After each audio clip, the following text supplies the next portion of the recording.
ابتدى يبقى عندنا حلم مختلف. ايه ده؟ لا المكان بينجح. ايه ده؟ لا احنا بنأثر في الناس.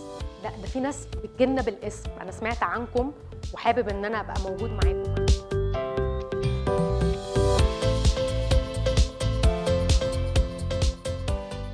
شفتوا بقى، عايزين نشتغل على التوافق بتاعنا ما بين تحت وفوق.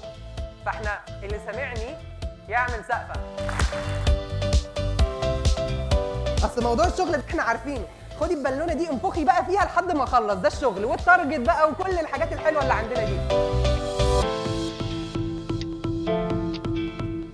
انت ليه انت احسن واحد للشغلانه دي او للفيل ده؟